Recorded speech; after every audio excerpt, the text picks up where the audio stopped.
Hello, what is up, guys? Welcome back to, I always forget, yeah, part 6 of our C Sharp and Unity, or Unity C Sharp Road to Pro tutorial series. In our previous video, we went ahead and I explained simple statements, and as I promised, I would explain methods today. So now, I'll go ahead and explain methods. Duh. So, remember how we did console dot right line right here. Whoa. Oh god, what did we do? I'm gonna go ahead and control Z all that. Alright, there we go. I did not mean to erase all that. Okay. So right here. So you know how we did console dot right line. And you know we would type in something here. So Kenny. Alright. So this right here, that's a method.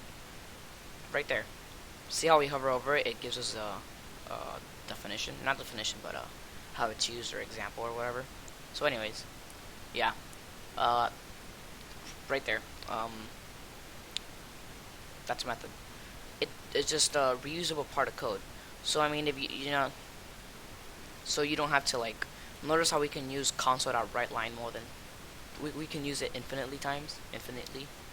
That's just a method. We can reuse it over and over again. So I'm gonna go ahead. Let's say you wanted to calculate, right? So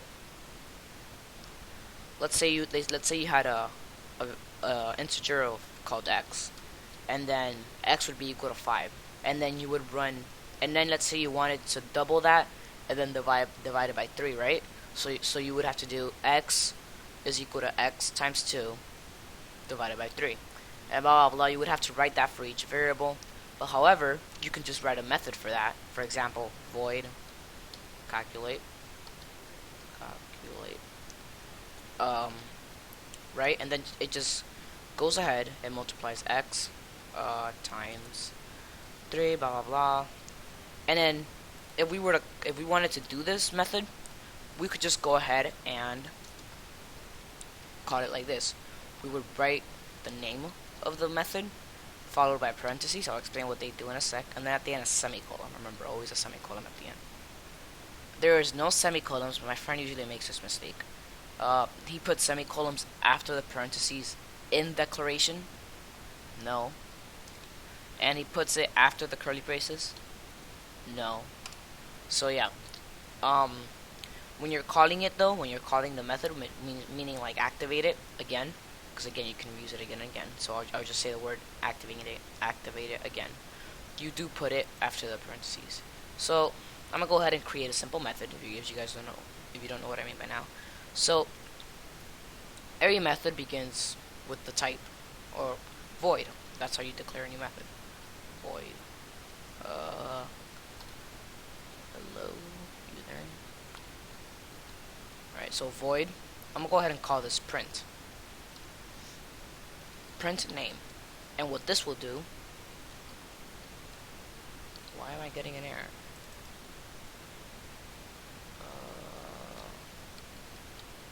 Did I do something wrong?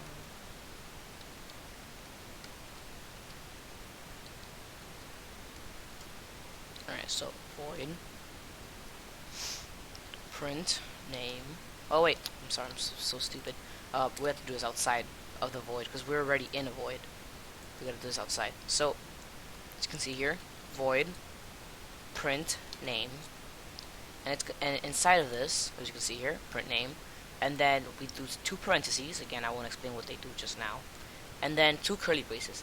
And inside of here, we're gonna write everything that the void does. So what this is gonna do is just simple console dot write line, or just write Kenny. Alright, so how do we, okay, so we declared it, but it's not actually gonna print it, we just declared it there. So how do we let's say call it?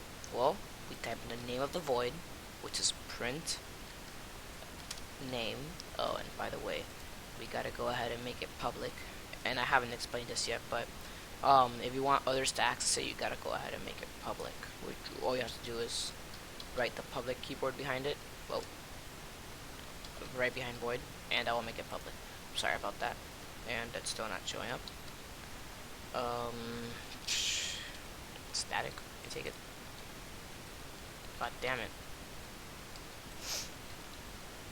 I'm sorry. So print name.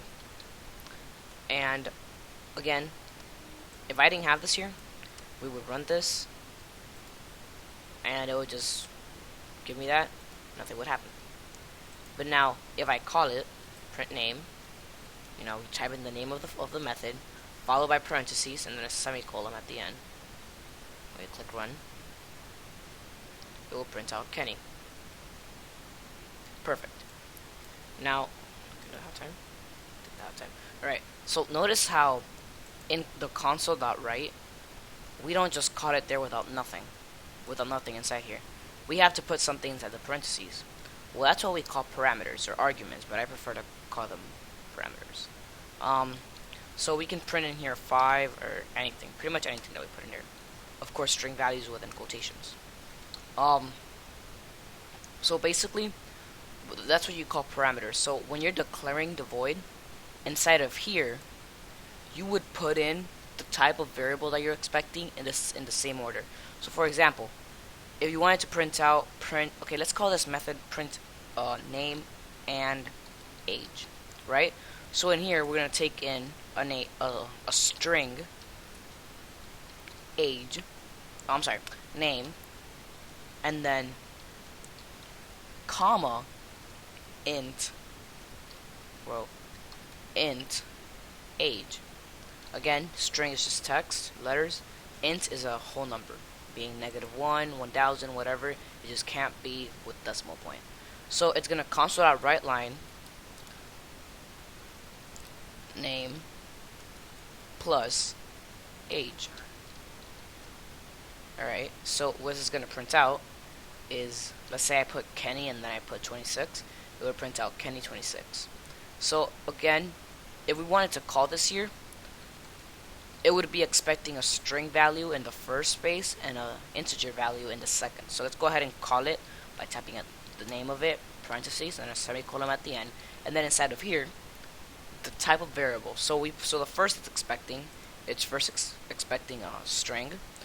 So you would type in here Kenny, comma, and then after we're done with the string, it's expecting an int. Doesn't matter what the value is, as long as it's an integer. So I'm gonna go ahead and print out 5. And when we press start, it prints out Kenny 5. Sounds like a band. Yeah. So yeah, those are methods, and they're very useful because you can just reuse them. Again, you can have a lot of parameters. Doesn't really matter. I'm gonna go ahead and type in int height. Of course, as you can see here, since we only have 2 here, and it's expecting 3, again, in the same order, you can't just put in 5 here and then Kenny over there. No, it's expecting it in the same order. So there is no given argument that responds to the required formal parameter height. Right. So it's expecting 1 more. So let's give it a height of 1 meter. And when we press start, well, we didn't tell it to print it, so let's go ahead and print height. Press run. Kenny 51. Perfect. So yeah, those are methods, and I hope you enjoyed. Hope it helped. Make sure to leave some feedback in the comments below. And as always, thanks for watching, and bye.